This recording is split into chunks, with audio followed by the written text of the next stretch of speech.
Este programa es el programa sobre Das Kapitalism, el capitalismo, el modo de producción que nos atañe a todos nosotros. Prepárense.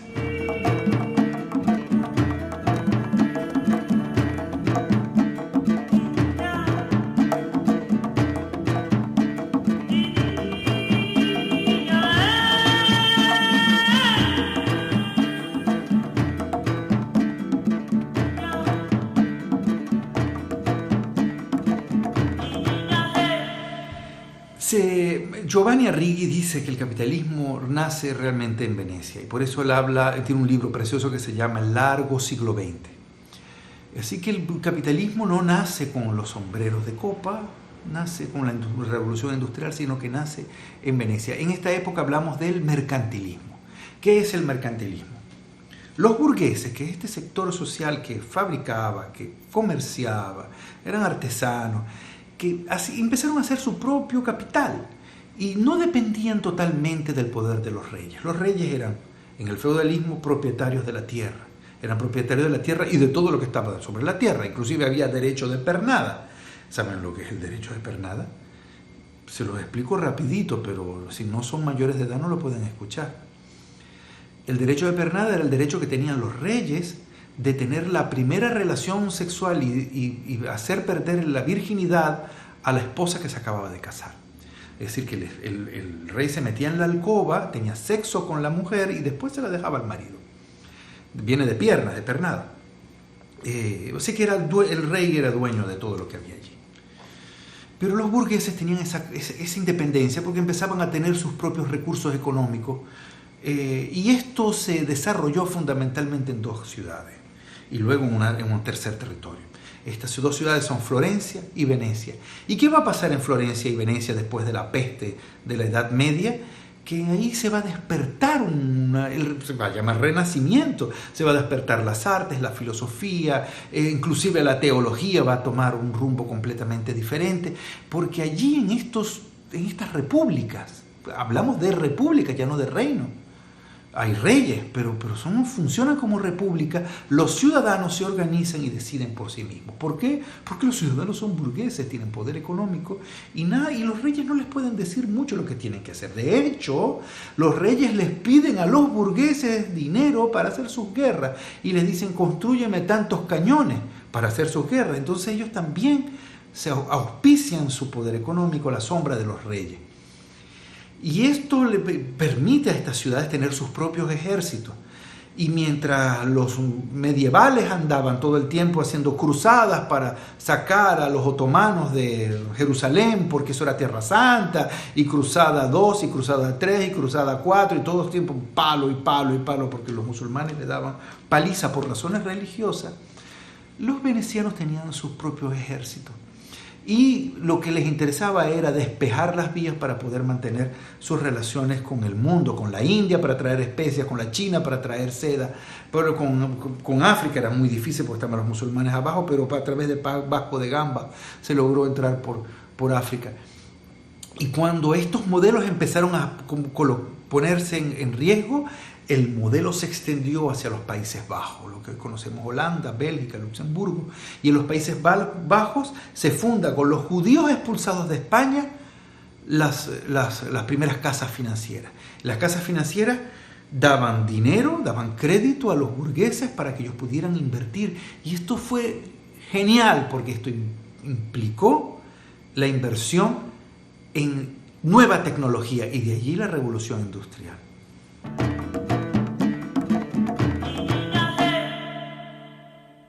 Así que el capitalismo se ha rodado desde Florencia, Venecia, Países Bajos, y ahora están dando dinero, básicamente los banqueros judíos, también habían judíos en Florencia y en Venecia, están dando dinero a inventos.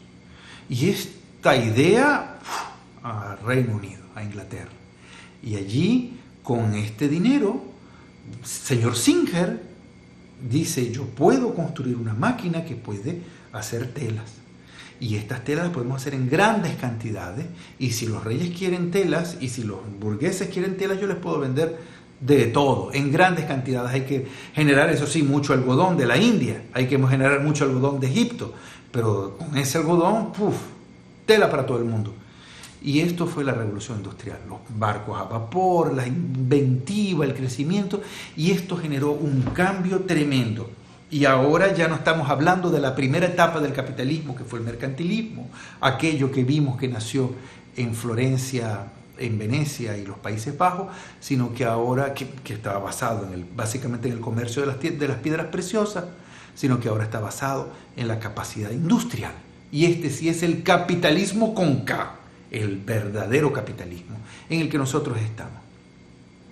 Pero para poder explicar el capitalismo tenemos que implicar una palabrita dolorosa, la palabra plusvalía.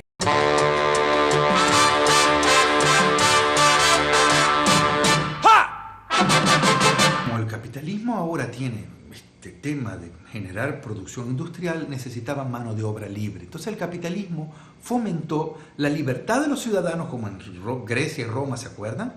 Porque ahora los propietarios ya no son propietarios de tierra, son propietarios de fábricas, son propietarios de empresas, de tierras también, pero además necesitaban mano de obra libre.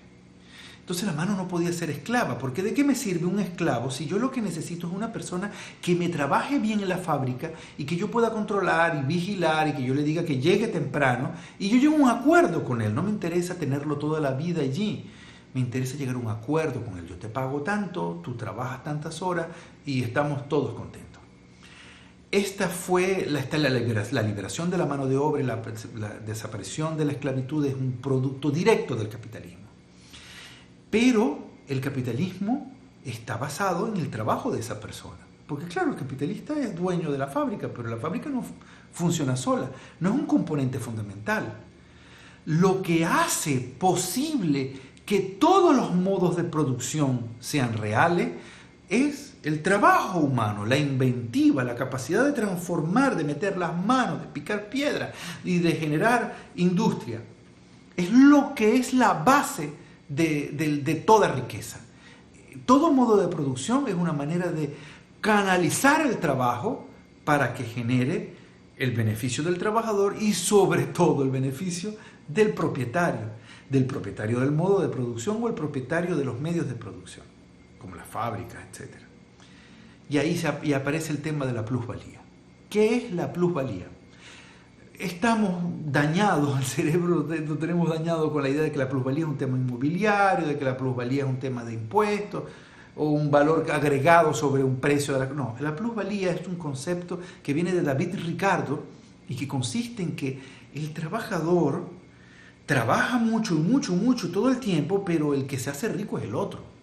Entonces hay una diferencia en su trabajo que se puede medir por horas, o que se puede medir por el precio del producto que se vende, como ustedes quieran. Hay una diferencia en su trabajo que hace rico al dueño de la empresa y a él lo mantiene en otra clase social. Los trabajadores se casan entre trabajadores, van a colegios de baja monta, si acaso van a colegios, acaso se alfabetizan inclusive. Mientras los otros viajan por el mundo, declaran guerras, tienen aviones, tumban gobiernos. Evidentemente se trata de dos clases sociales muy diferentes, pero la riqueza de una viene de lo que es la base de la economía, el trabajo, lo que transforma la naturaleza y la convierte en riqueza. Esa diferencia, que no es la ganancia está muy bien. ¿Quién no quiere tener una empresa y tener una ganancia? Está muy bien. Pero si esa ganancia genera una clase social diferente, estamos hablando de plusvalía. Y esta es la mejor definición del capitalismo. Modo de producción que a través de la industria y la tecnología industrial extrae plusvalía del proletario para la generación de clases sociales, una clase social proletaria y una clase social capitalista, aquella que invierte y reinvierte el capital. Unos tienen el control del capital y otros tienen el control del trabajo. Y voilà, capitalismo.